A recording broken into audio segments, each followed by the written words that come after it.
Time being 9:01, I call the meeting to order. Please stand for the Pledge of Allegiance. I pledge allegiance to the flag of the United States of America and to the republic for which it stands, one nation, under God, indivisible, with liberty and justice for all.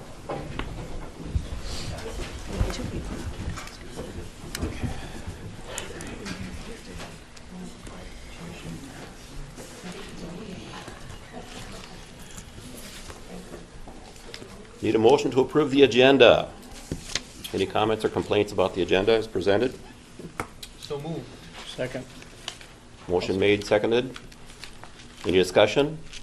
All in favor say aye. Aye. Opposed, nay. The agenda is approved. The minutes. Is there a motion to approve the minutes? I'll make a motion to approve the minutes. I'll second it. Motion made and seconded. Is there any further discussion? All those in favor say aye. Aye. Opposed, nay. The minutes are approved. Okay, we'll take public comments at this time, and a reminder that no personal attacks will be allowed. Would anyone care to address the board?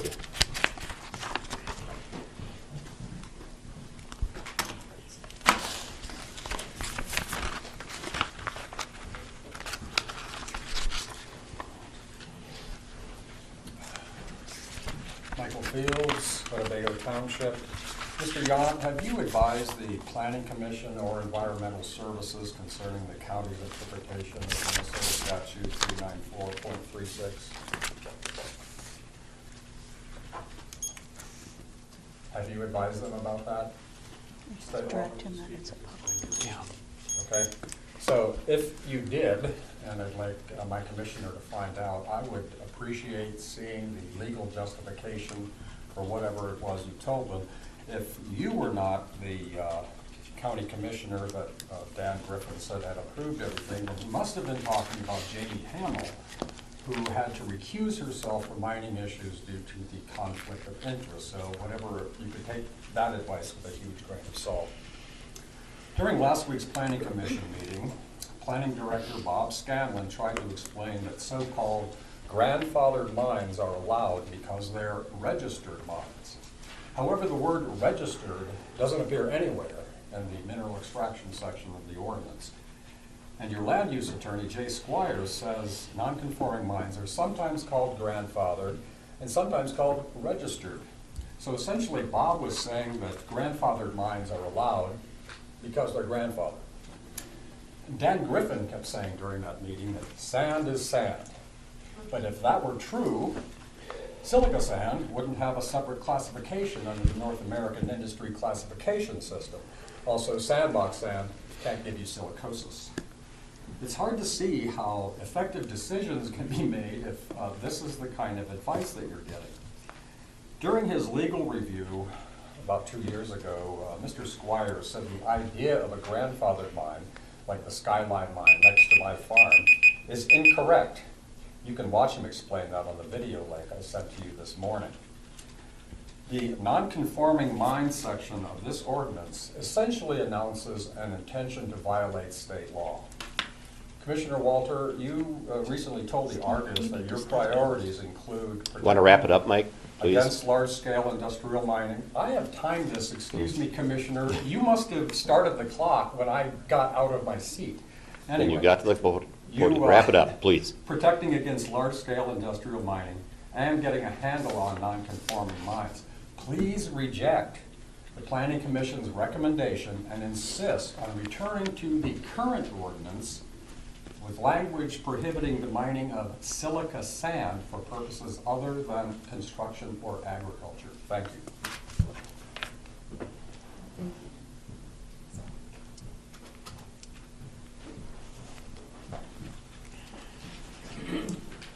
Brian Edgard, Yucatan Township. In a huge overreach of their authority, the Planning Commission voted to allow unlimited frac sand mining in Houston County. The Ordinance Writing Committee, authorized by the county board, had written a ban. But in a coup, the Planning Commission reversed that decision. When asked if this new ordinance could in any way prevent over 100 new frac sand mines from opening in Houston County, as long as each one was under 60,000 yards per mine per year, all Dan Griffin could say is, he didn't think that would happen. He did acknowledge that it could happen and that the new ordinance could do nothing to prevent it. Add to this that there will be no monitoring enforcement of the 60,000 yard limit. Add to this, a transloading facility on railroad property is not under Houston County permitting authority. All this means no limits on industrial scale frac sand mining in Houston County. This new ordinance throws open the doors and says, have at it, boys! All I can say to each of you that vote for this piece of crap is I hope one of these new mines opens next door to you. You can listen to the noise with no volume limits, 14 hours a day, 6 days a week.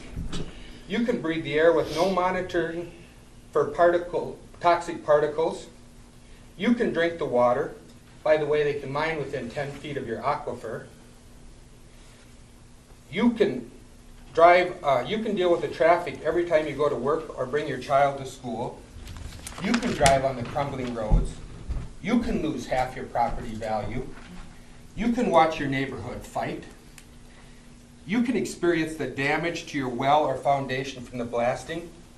I hope you get a chance to experience and enjoy what you are thrusting upon the rest of us. All for the noble purpose of accelerating climate change. Thank you.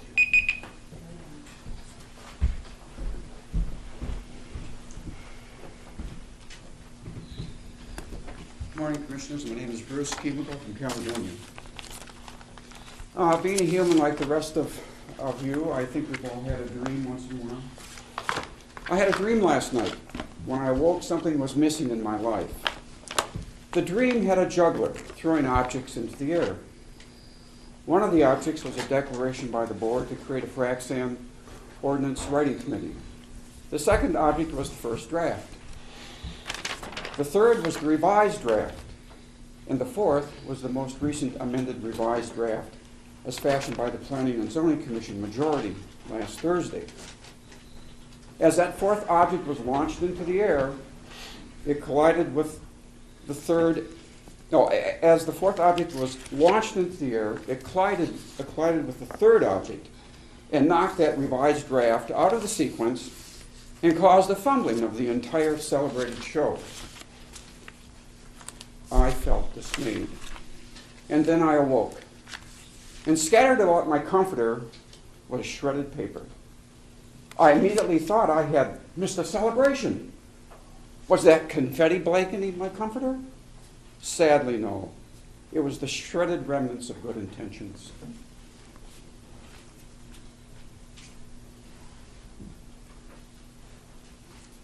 Does anyone else wish to address the board? If not, public comment period is closed. Brian, are you here? I don't see Brian. He said he's not going home. He's not going to be awarding the project today. Oh, he isn't? Okay. What else we got here? Rick Frank. I can let Rick know where Yeah, we want to move on with other sure. things. Let's look at the consent agenda. Minutes of the Bluff Country HRA meeting held January 12, and correspondence from Money Creek Township. Is there a motion to approve the consent agenda? So moved. Is there a second? Motion made and seconded. Is there any discussion? All of those in favor signify by saying aye. Aye. Opposed, nay. Consent agenda is approved. Frac sand issue updates.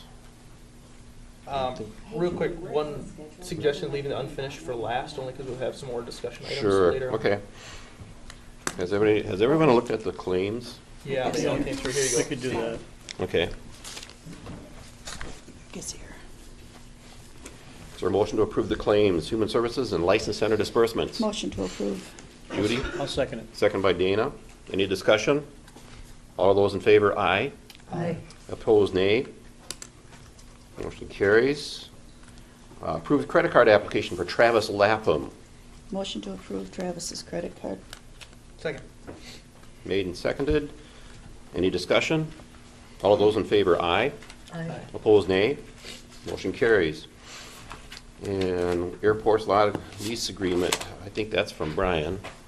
Yeah, well, and Shar, you had, Is it here? Yeah, actually what happened, Chuck Rollins sold his hangar to Arnie Beneke and Eric Benson, and we have a lease agreement that we need to approve and sign.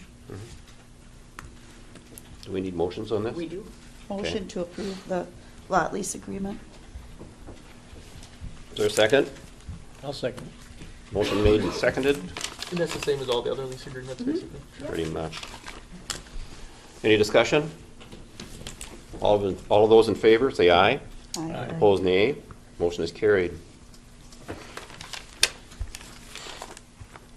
Anybody else here yet? Rick is here. Rick is here. Rick, come on up. Morning.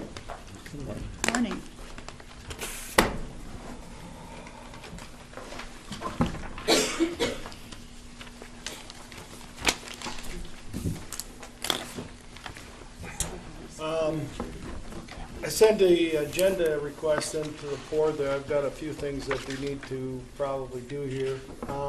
One is, we've been working with, the first one was CP Rail, down in the Brownsville area. They're putting a side spur, passing spur on the west side of their existing tracks. It's roughly a 2-mile stretch between Miller's Corner and Brownsville. The TEP panel met with them a couple different times on their application. The last meeting we had, the TEP panel did agree with the delineation portion of the rail that's going to affect any of the wetlands. What we're doing now is recommending to the board that the delineation is agreed upon, and that we recommend that to the board, that they can go ahead then and do the, what they need to do then is figure out the replacement of them, the types of wetlands and the replacement of the ratios that are going to be set, and that all has to come back into the TEP panel too. But for right now, what we're agreeing on is the delineations that have been proposed by CP Rail on that stretch. This will then go through a 15-day public comment period once the board approves it, and that recommendation, like I said, then if the board approves it, it goes through a public comment period of 15 days. Through the railroad, DNR, us? Who? Through the county. Okay. We'll put it out for public notice. Okay. And is it a written? Yes. Okay.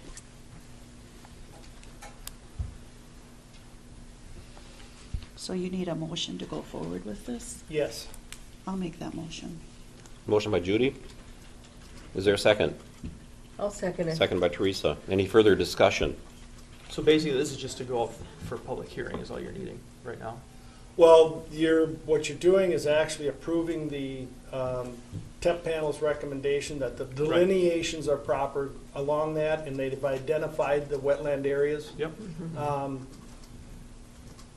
We ended up, like I said, going through it, both aerial and they were down on site.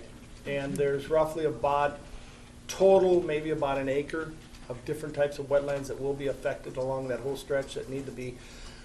Keep in mind, they do have to work, they're working between their existing track on the west side, between them and the state DOT. And there's some areas in there that are very, very tight. They're gonna have to work with the state highway department as far as if they want to put the next spur in there that may be encroaching on state highway right away too. And this is all going to take some time. So they're going through the steps of working with the DOT, and there may be different landscaping issues and everything on this too, as far as trying to get that second spur in there. So it's, like I said, it's a work in progress in here that they've started. And How long a process is it? it depends on how fast the DOT and, you know, Will they be laying rail this summer? they were hopefully by late summer. Late summer, They could, okay. they could start, but Mhm. like I said, they've got a little ways to go yet before that can happen. Any more questions or comments? Call for the vote. All those in favor, say aye. Aye. Opposed, nay. Motion is carried. I also sent you a contract for dynamic recycling to be approved. We have, the contract spells out, we have the different, the way the old contract was set up, the state was reimbursing, there was a rebate back from the state of Minnesota to the companies, and then they were giving the counties then, or anybody that was participating, part of that rebate back, a percentage of it. And we were getting 85. Well, the price of that rebate has gone down to about nothing. So what we have for the last about a month and a half been negotiating what the contract is, figuring what little we're going to get back with pricing that we could dispose of all of the electronic waste that we're receiving. And I did send that to you. What I wanted within that contract was to include was everything picked up off of our dock, free of charge. And I suppose it's in the price of what we've got, is there's nothing free anymore. But the pricing that I did was compared that to, there is some other companies that I did get some quotes back on also, so that I could have it, you know, so that we're in line with, or we're getting the cheapest price, put it that way. They did come in under those prices, what the other quotes I've got. Dynamic is right out our back door. They're located in La Crosse, around Alaska area.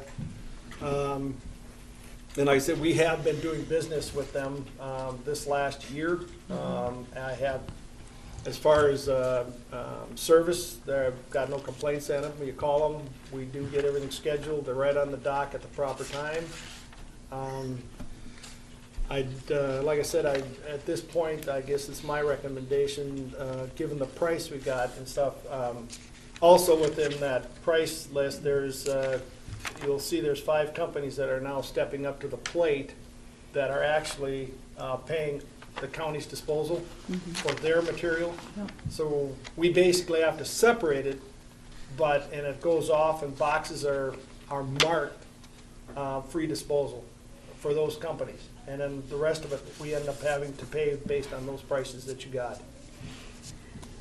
So does Dynamic still take the other brands of TVs? They're just boxed differently? Yes, Okay. they'll take everything we come through with. How often do they come? We will Call send them? probably a good semi-trailer a month. A month? And roughly those, anywhere between probably about 13, probably up to 14, 15,000 pounds of load. Oh. People are getting rid of that many TVs, huh? I make a motion. Well, we- see, now, this is not only TVs, it's computers, it's all, everything that's got an it's electronic, electronic. that's got a little keyboard or, Yep. yeah. I mean, that's, you take a look at your PlayStations, your cell phones, your regular phones, it's stereo equipment, DVDs, CD players, it's everything. Everything is included in that. We're in an electronic age. Yeah. So, yeah. I'll make a motion that we go for the contract with Dynamic Recycling. Motion by Judy. Is there a second? I'll second it. Second by Teresa. Any more discussion? Rick, when somebody brings a computer in, how does someone make sure that all their private data is erased from the hard drive?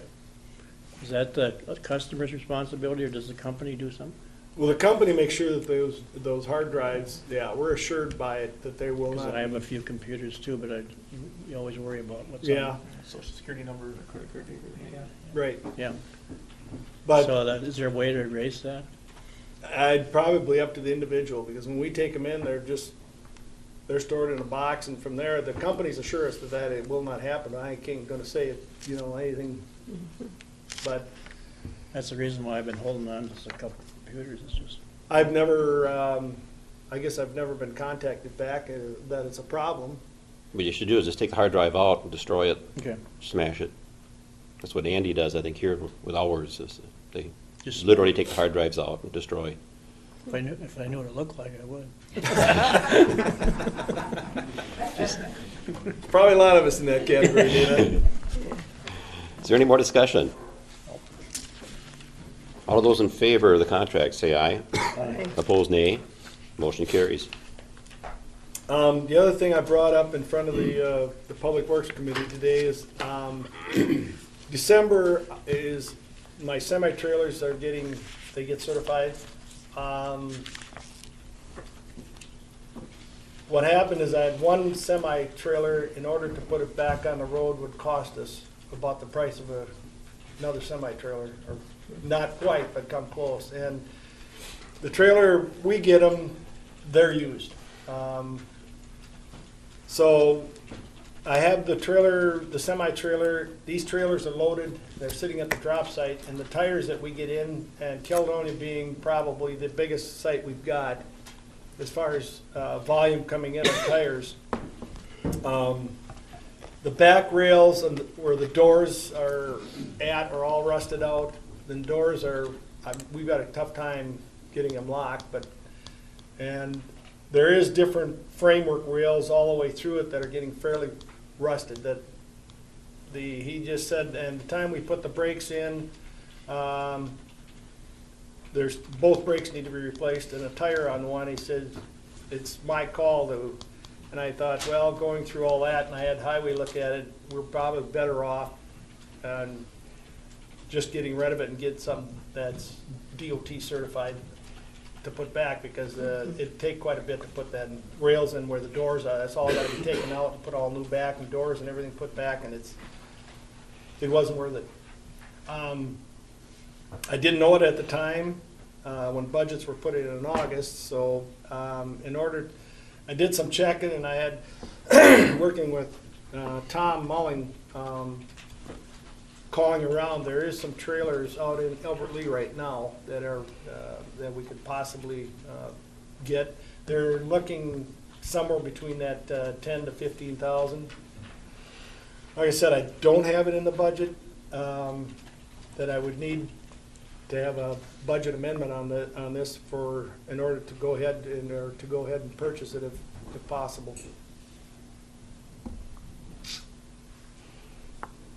No, you need it. You need to replace it. I do need these tires, or the trailers are, and I'd like to keep a little fussy on this too, on those DOT, because I always like to keep them up, because they are hauled by a private individual. They're county's trailers, but they're hauled by a private sector. So I'd like to keep those trailers. It would smudge our image if you got busted, in other words. Yeah, yeah.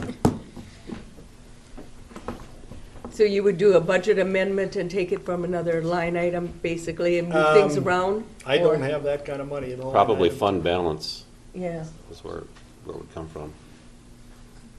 Unless you could raid somebody else's budget, but I doubt they'll let you do it. Yeah. Nice as you are, you know. Well, was Mary just saying hers? Yeah, go ahead. Yeah. That's kind of what I'm waiting for. Can you come back with, like, before we say transfer, can you come back with like how The much? exact? Yeah, I could. that would I could help. work with Tom, and if we can find a trailer, and, That would really help Get a to know commitment, yeah. exactly Mhm. what it's well, gonna and a lot of cost. times I was just wondering if we had to kind of go ahead where we could, Oh, if like we if, found it, yeah, then we could, you Not know, and to have it exceed. checked out, we could go not to ahead. exceed a certain amount. That's what I was looking at. Okay, I'm hoping to keep it at about 10, but the time you get it licensed and taxes and everything else, it could come more than that. yeah, you really can't do I don't without wanna- one. I It guess would what I cost was us trying to- more. If we could not to exceed the 15, but I'll keep it under that as much as possible. And what size trailer are you looking at? 53 footer, 53? yeah. Anything salvageable on the old one, like tires, are they, how are they? Well, here's the other thing. I am probably going to keep that trailer sitting there. And Judy, you'll find this out when we get to the next policy board meeting. La Crosse is seriously considering mattress recycling and banning them of coming into the landfill. They're having problems with them too, for different varied reasons. There is companies out there that will recycle them. So I had discussions a couple times with last week, and I think I possibly may keep that trailer for storage, you know, as mattresses come in, where we could put them into to keep them from the elements. And then as we get a load of 30, 35, I think will probably fit on our roll-off containers. We'll have to reload, but then load them back out and then ship them to where we need to. So what's their plan if they don't allow mattresses? What do you do with them?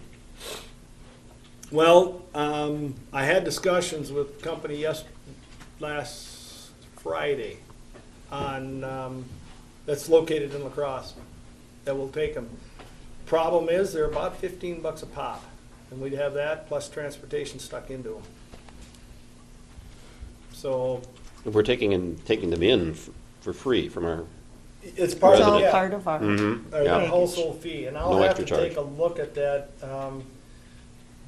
My best guesstimates, this county is probably right around, given, you know, kind of the figures, what you get it per generator or per capita, whatever, it's about 2,000 mattresses a year that go through here, through our system. So, yes, that's gonna be a net expense, and I'll have to just keep track of that as we Yeah. go through, and, but it is part of that household fee that, Mhm. that we charge per month. I think that we just have to go ahead with giving them 13,000 to find a trailer 15? not more than, not to exceed 15? I said 13. Okay. Because you're if we cheap. put a little pressure on them. Okay. What Is that a about- motion? Oops, That's excuse a me. motion. Is there a second? Motion has been made by Judy, 13,000 cap to shop for a trailer. Is there a second? I'll second it. Discussion. I would wait and table it. I think it was a good idea to bring back a number. I don't know, is 13 enough or not enough, or I guess I don't know to say that I would cap it at that. I guess I don't know enough Well, the only about it, reason you that know? I'm going ahead with that amount Mhm. is because if he can find one for that amount, he'll need to move on it. And Right. if they have to wait to come back again, then we maybe couldn't get it, and we need to move on getting one. Well, I could work with that, or otherwise, if you want, just to address what your concerns are, Justin, is turn around, and if we find one and we can work it out, that we need to come back into the board for that final approval, we can do that. Yeah, I guess I mean, I don't know enough about it to say, I'll say 13,000. What if you could get it for 10? What if it's the lowest you can get is 20? Because we I know guess I that don't know. Rick is Yeah. really cheap. I don't know, yeah. And he'll find a good deal. I don't know what trailer prices are like either, to be Yeah, honest. so I don't know Well, I mean, what's when the deal. he's talking that Tom said 10, 11, Yeah, that's why I took 13. and we can keep shopping, I mean, as far as, I know, we don't have to take the first one that's come through, but Mhm. And the money's coming from fund balance, did you say, Steve? I'm afraid Would so. have to.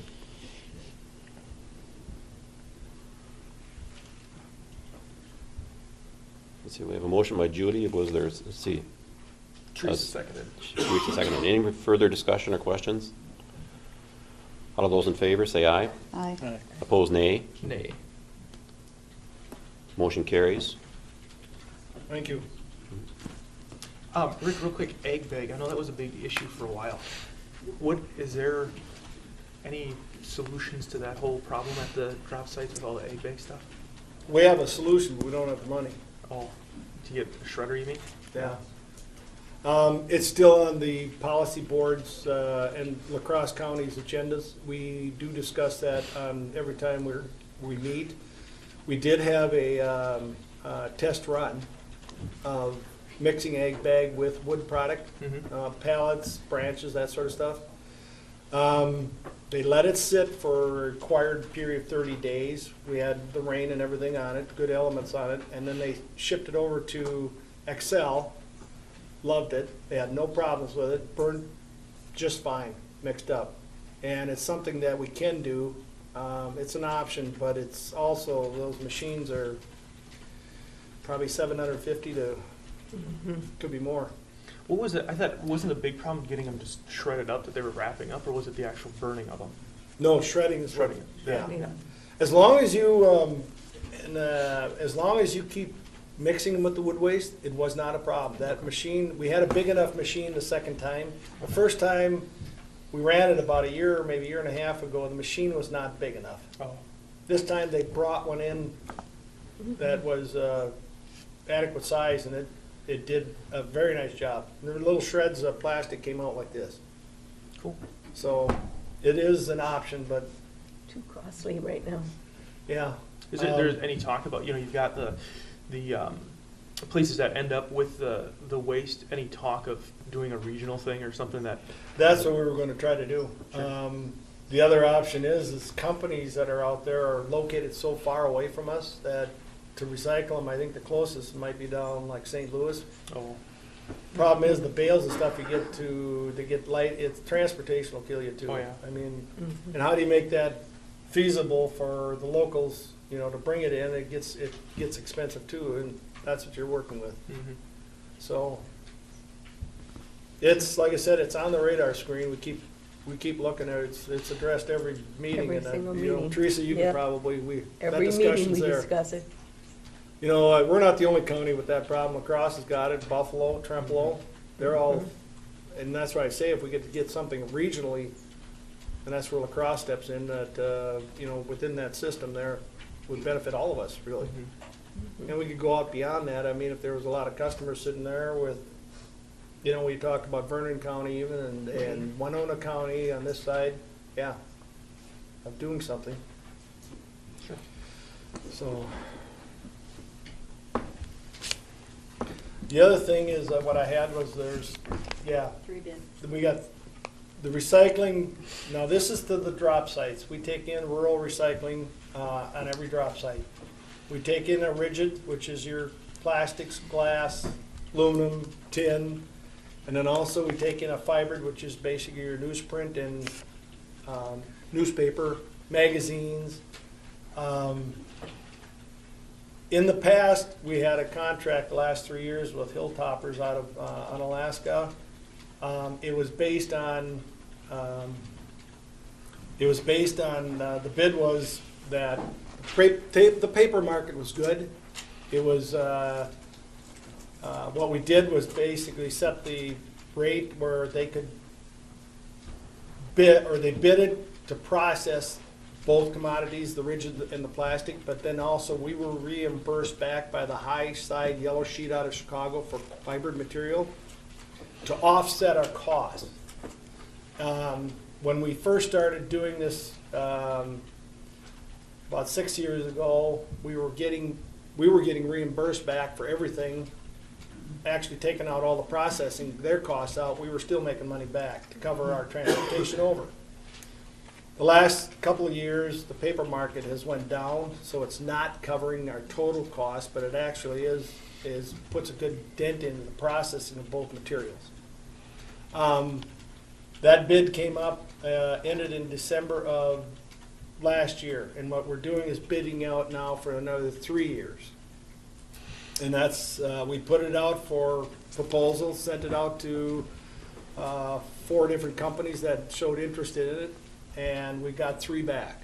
And I'd like to probably have Shar, I asked him to send them to her so that we could open them and then decide. Okay, the first bid is from Hilltopper out of Unalaska.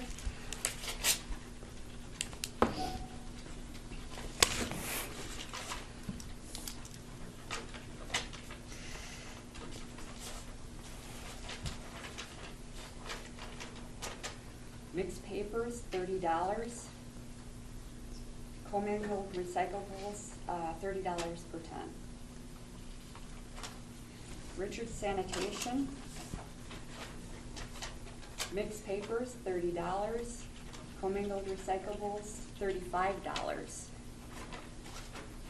And Green Circle Recycling out of La Crosse.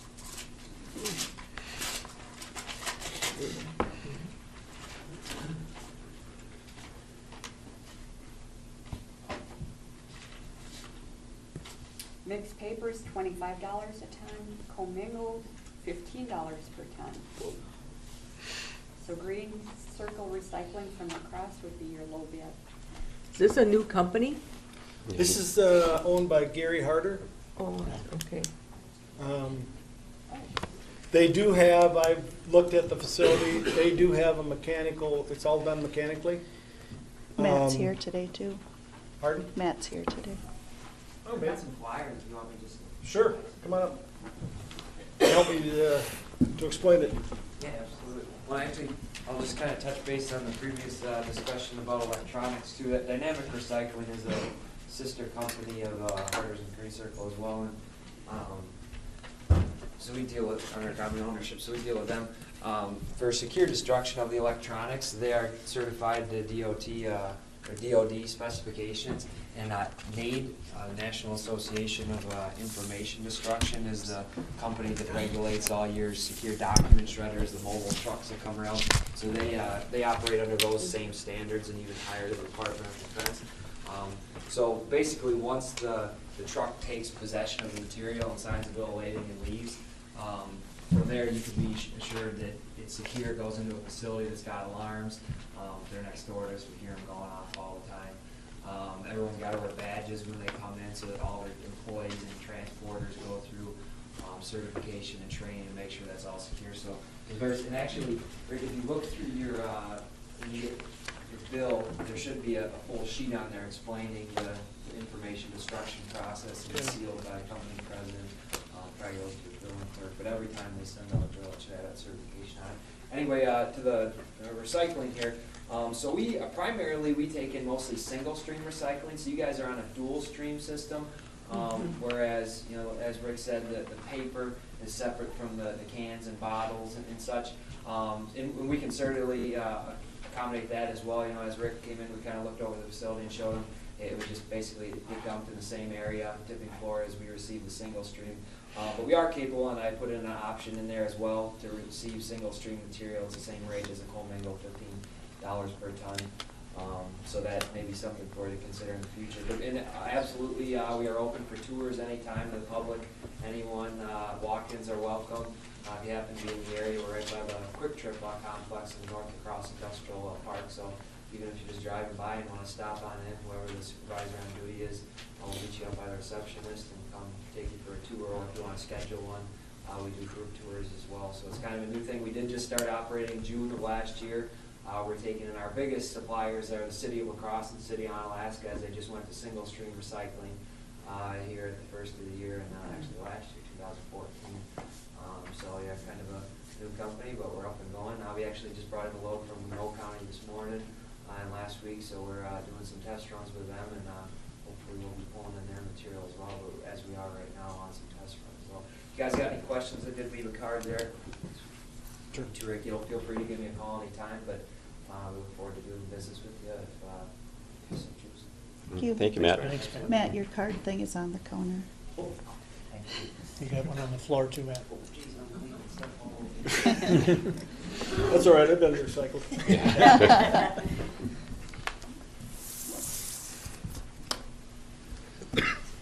Okay, we need a motion. Motion To accept or to award the bid to Green Circle. Motion to, Can I just comment real quick? yes. I'm Larry Hogan. I'm with Hilltop Refuse and Recycling. We're the current provider right now for Houston County. If on those bids, is there also a rebate portion Rick? for the fiber? The processing numbers were announced, but I didn't have the rebate. Okay, Hilltopper says rebate high side on mixed papers, nothing on commingled. Green Circle equals value minus 25 per ton. Well, equal value would be the high side yellow sheet, Matt. Okay. Yep, minus 25 a ton. Okay. And then Richard says 50%. Okay? I Yep. just wanted to clarify that just so I had it in my notes. Very good. Yeah, Thank you. we're comparing apples to apples there.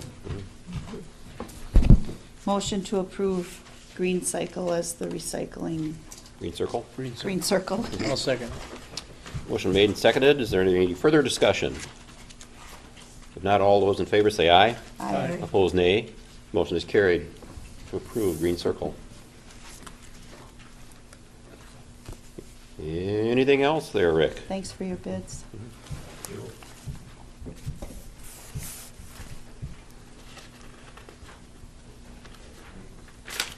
Oh, in case you were, there was a question on how much on the loads.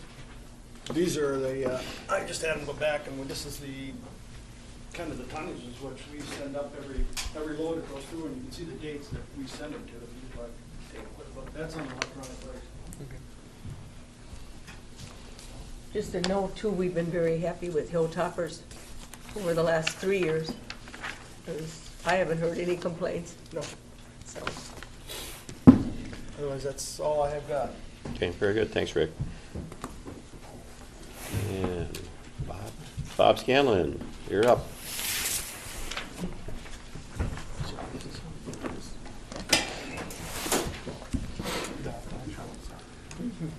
Right.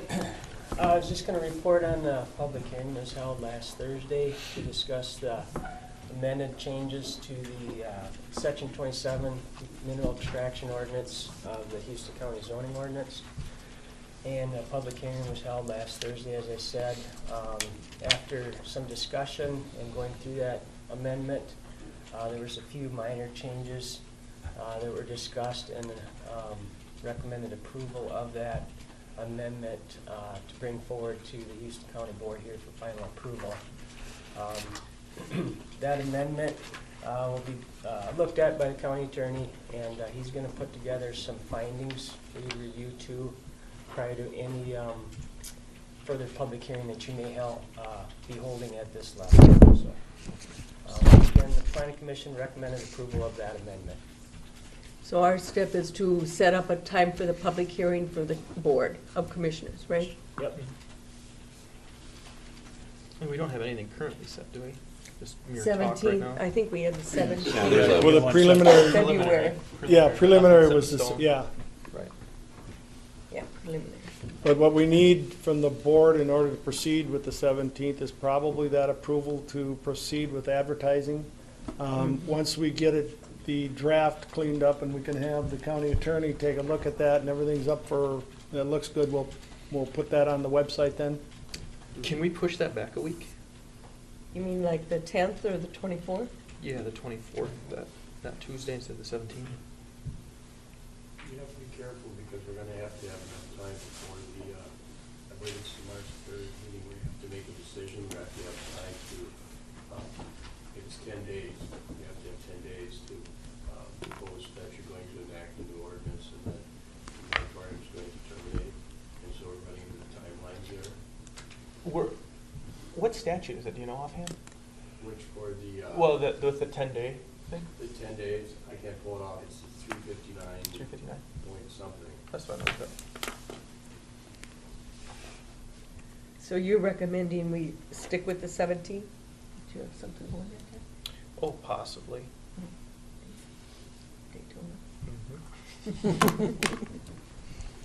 Well, we could actually move it to the 19th or later in the week. Yeah, that would be fine. Would that work for you? Sure. No? I'm not, well, what time are you talking? Oh, yeah, we usually have at 10 o'clock at a Yeah. board meeting. Is that, I mean, that's what we That's- yeah. traditionally have done. Are you looking at a special meeting then? It would be a special meeting then. 24th won't give us enough time, Sam? No, that's only 1 week. Calendar, but I know the 17th would work, and you're probably gonna wanna have some time after that to think about it, so the timelines that I've seen at this point would suggest the 17th, and just don't go on it with too much fun.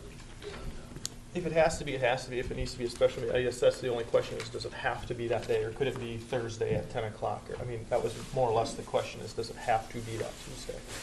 And the answer to that is obviously no, it doesn't. So I was just checking to see if it would work another day, and if it doesn't, it doesn't. Well, if you count business days, third is your date. You don't wanna go beyond 19th. Okay. Well, we could do it on Wednesday at 10 o'clock. Have a special meeting. That'd give us time to post and publish it. Do you want to do that? That works for me. Are you back on the Yeah, it should be. Wednesday? It should be. Or you want to do it Thursday at 10? Well, Thursday would work better, but if. I'd if really it's like to pushing not you know. push it any further than, The go to 19th. Wednesday and Because to go to the last day that we can is I won't be here. You won't be here Thursday? I'll be out of town. 18th then? Wednesday? Wednesday? I'd be, yeah, Wednesday works for me. I'll make a motion to have a public hearing at 10 o'clock on the 18th. Does that work, Sean? Yep. Okay. Here. Motion made, is there a second? What time are you, 10 o'clock? 10 o'clock.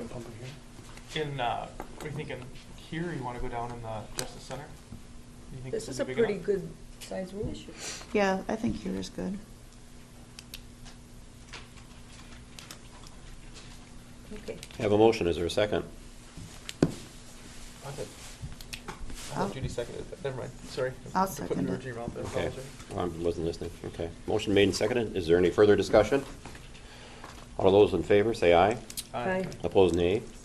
Motion carries. 18th it is. So Sam, basically what you're saying then is we have the public hearing on the 18th, and basically we just take public hearing, and then any final action has to be 10 days after that, correct? Yeah, because you have to have, if my understanding where the law is at now, you have to have 10 days notification in the official newspaper of your intent to enact change in the ordinance. And then it's not clear in the statute, but sort of the belt and suspender approach would be to also in that same notice indicate that you intend to, the moratorium is going to come to an end. And so you do it at the same notice. So we would make a motion at the public hearing on the 17th, As far as the, whether we're going to move forward with it or what, whatever, well, your moratorium ends on March 5th. the 5th of March, I think. And so if you intend to replace it with something other than it currently exists, you have to do it for the 5th of March. Okay.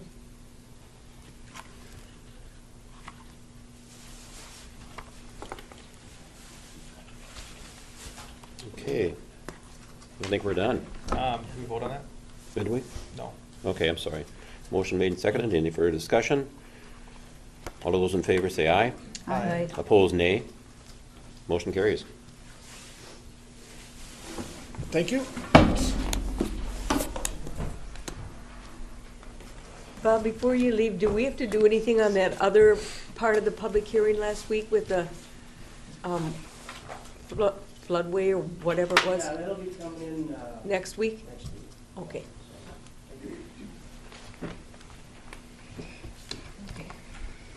Okay, Tess.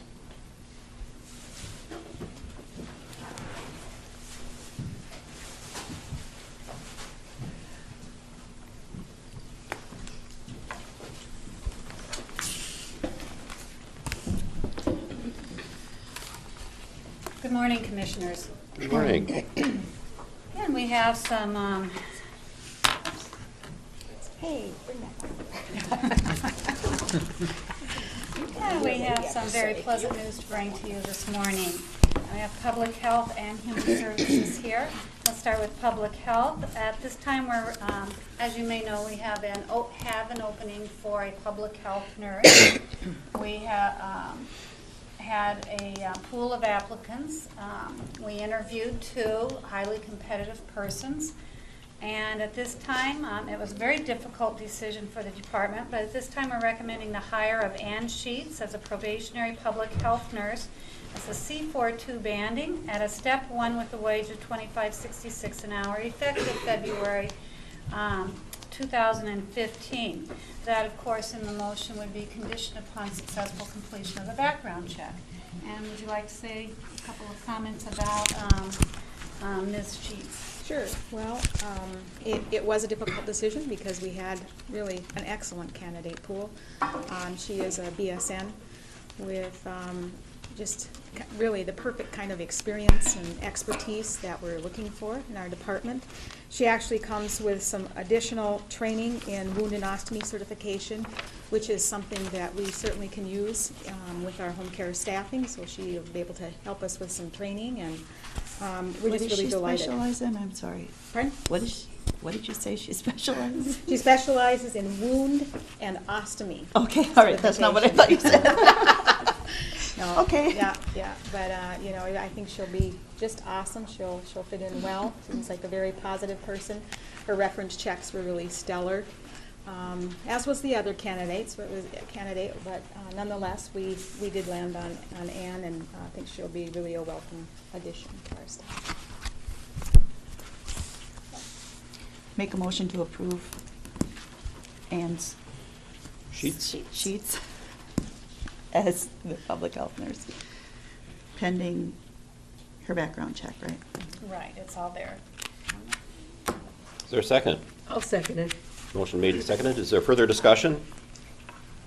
Not all of those in favor say aye. Aye. Opposed, nay. Motion carries. Thank you.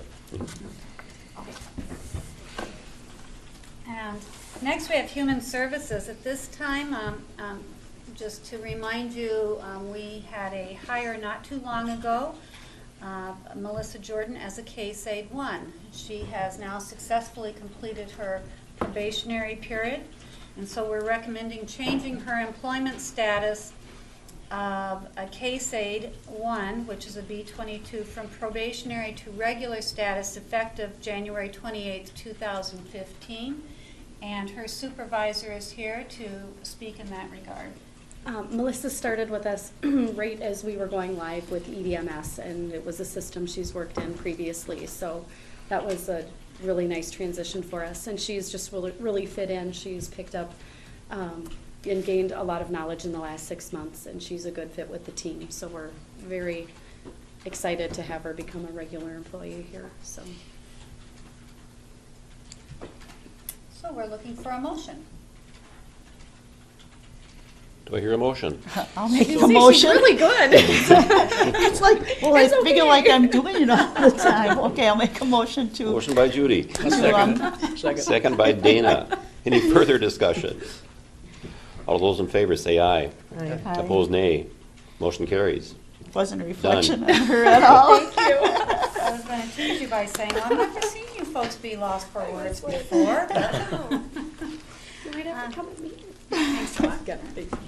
Next, we have a compensation matter, and it's regarding the sheriff's office, and we're requesting the mobile computing device stipend of $50 per month effective February 1, 2015 for Chief Deputy Travis Lapham.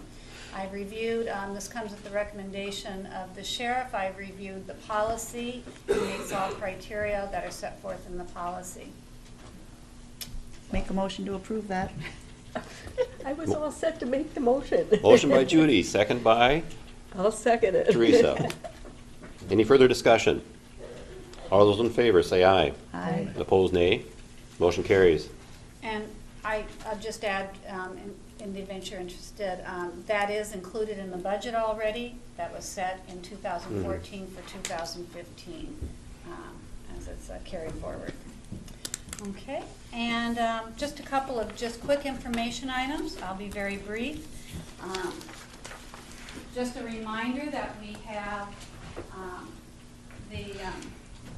are able to host what I consider a world-class trainer here on March 16th. We invite folks to register for it.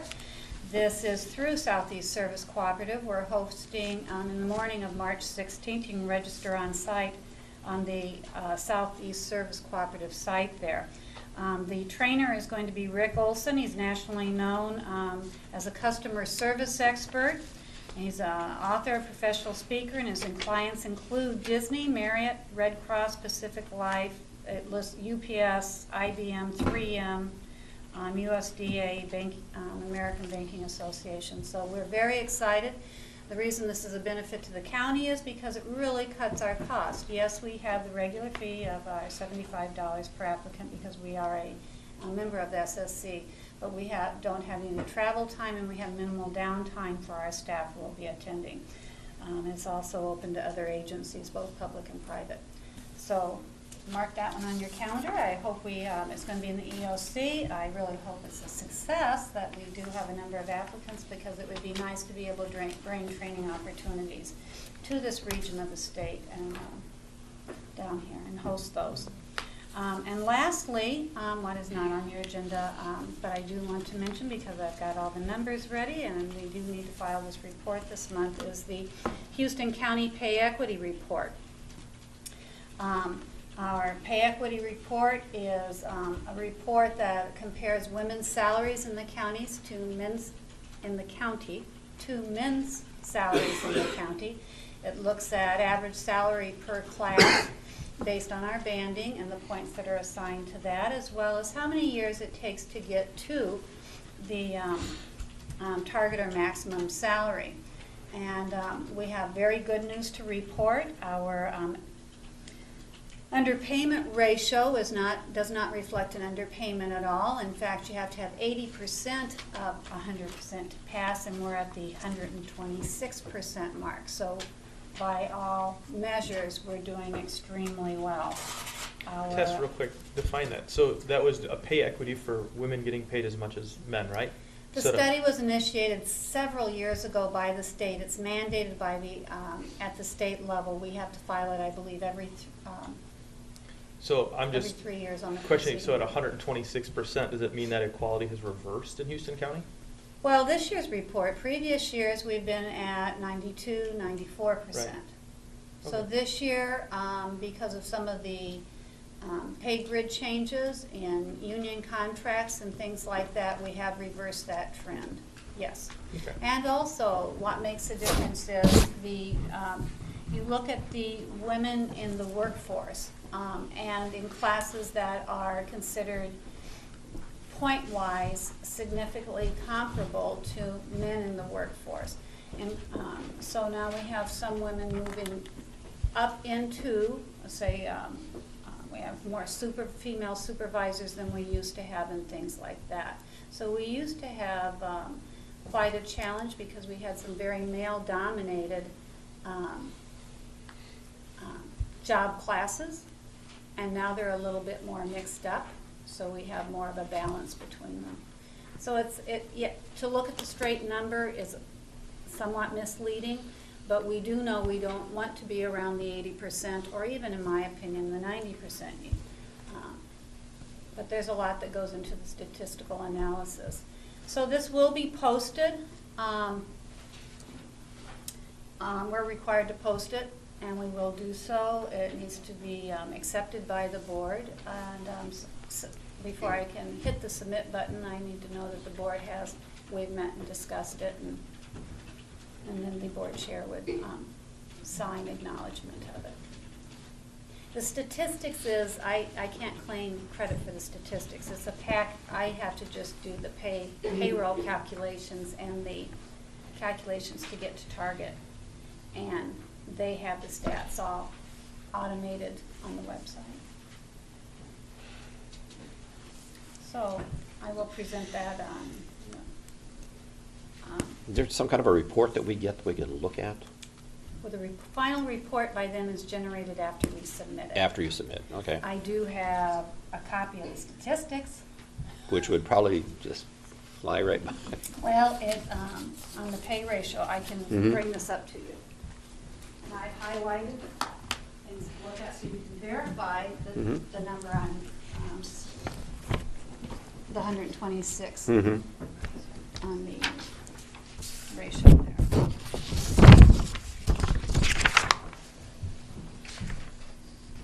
But that's really all we have until we hit submit. Right. We can't really hit submit until you say okie dokie. Should pass that along.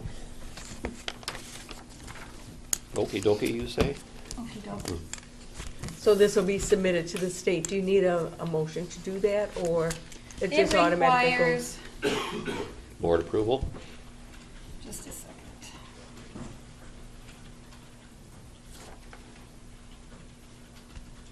Approval by governing body and signature of the chief elected official, the chair of Okay. the board, in this case we identify.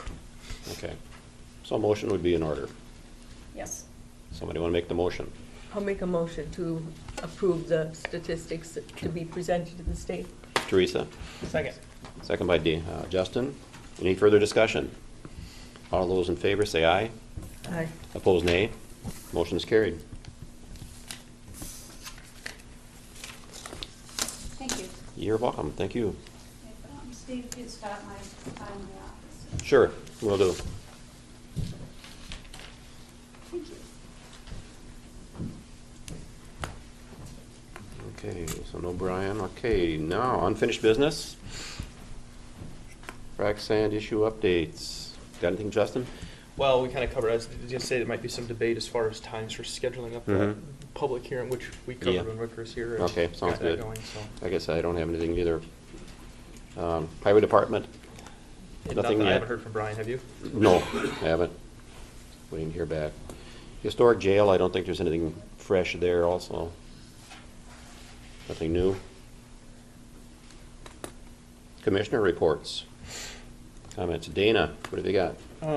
Last week I had a couple of negotiating meetings with Judy. Wednesday I had a River One Watershed One Plan meeting in Preston. And as you may know, this is a new thing for us. We're bringing a lot of the watersheds into one. And One Watershed One Plan project was funded by a $185,000 grant. And they hired a consultant that day to implement this stuff, help us with that. And there's 13 voting members in this. It's 6 counties, and it's commissioner from each county and the soil water representative from each county. But one thing they asked us to come back to you today with is that they'd like us to elect an alternate because it's very important that we have somebody there. So if I can't make it, they need to have a quorum because everything's going to happen fast. It's going to be a meeting a month here all this year so we can get it. Final documentation we sent to the Bowser in June of 2016. Are they wanting the alternate to be at the meetings also, so they know what's going on, so they can do the votes It when would they be nice. don't? They didn't recommend it or require it, but it would be nice. Emails whoever it is will get the same emails that the regular one gets. So. Okay.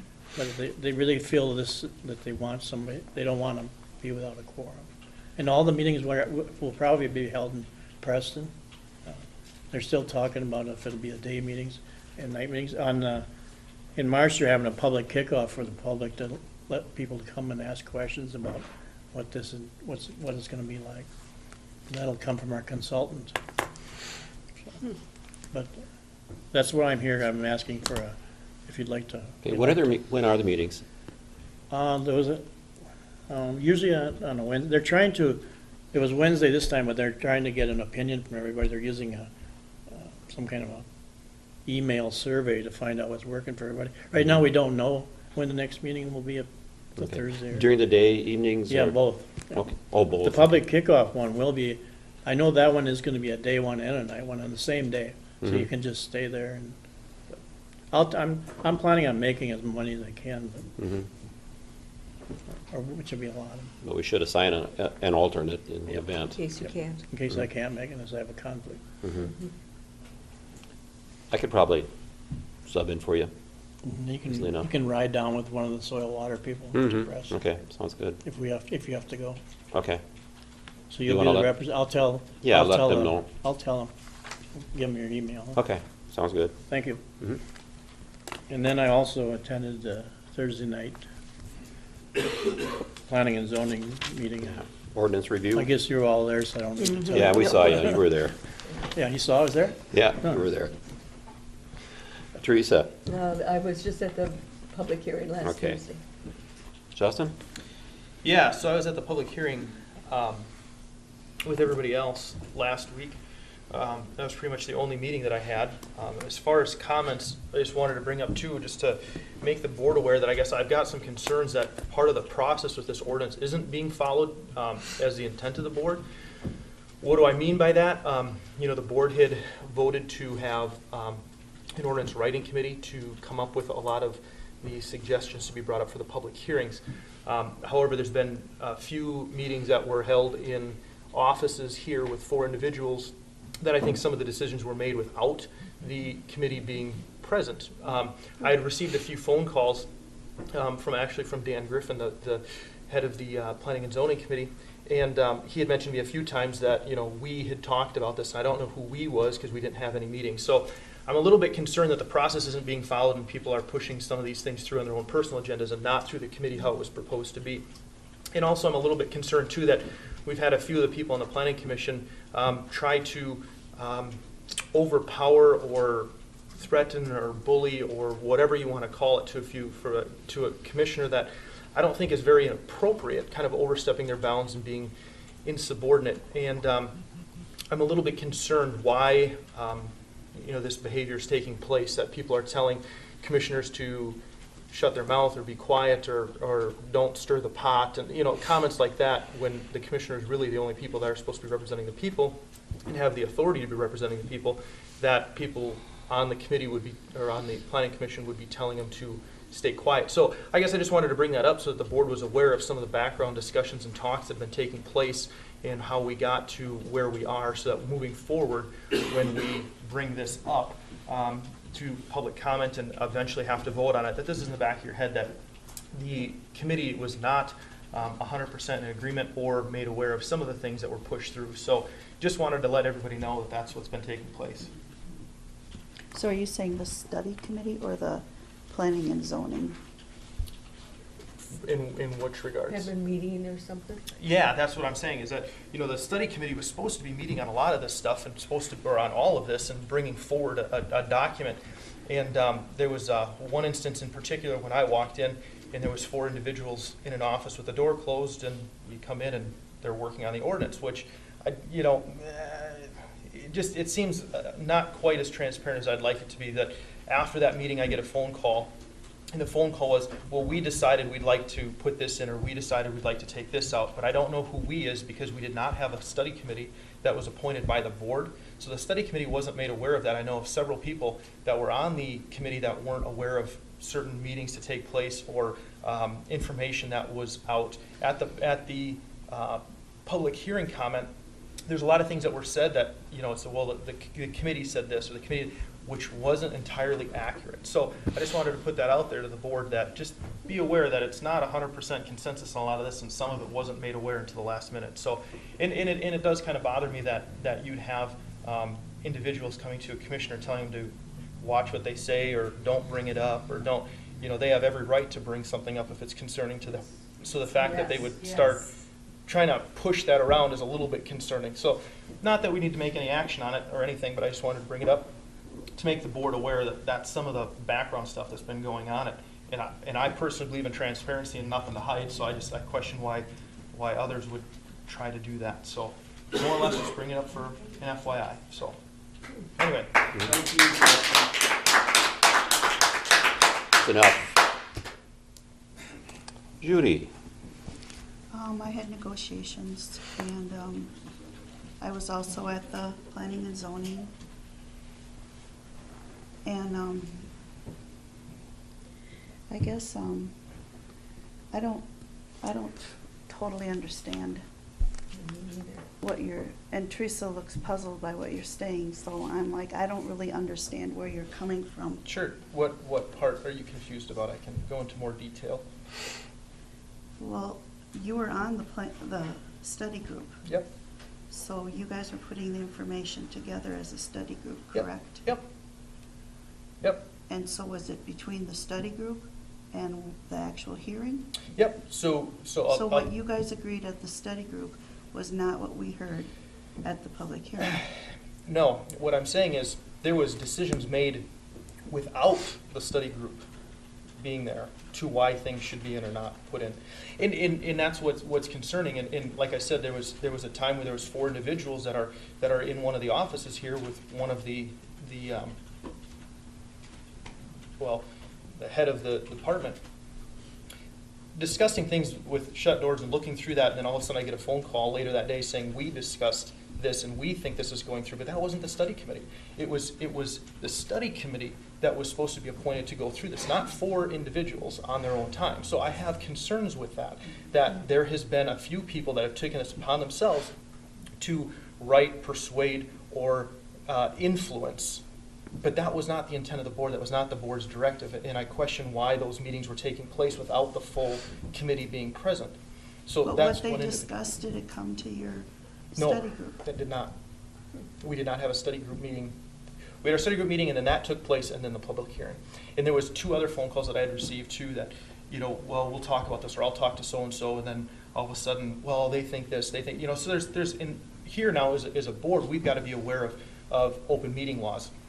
There, not so much, it's a committee, but it's the same thing that comes through. It's the being perceived that things are happening without due process or behind closed doors, or, you know, it's that. And I have concerns about that is taking place. It wasn't exactly open and transparent. A few of the committee members had come to me and weren't aware of certain things that were taking place or said, or meeting times or stuff like that, you know, kind of felt that they got left out and didn't really agree to a lot of the things that were brought forward. So that's where that stems from. And like I said, you know, just the behavior in general as far as people treating other people or trying to suppress other people is a little bit disturbing.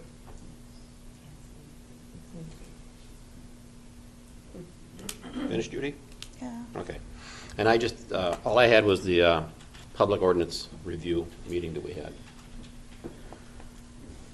Is there any further business to come before this meeting? Our finance committee is only going to meet every 4th Tuesday of the month. We are not going to meet twice. Okay. Motion to adjourn. Is there a second? Judy, second. Discussion? All in favor, say aye. Aye. Opposed, nay. Motion carries. We are adjourned.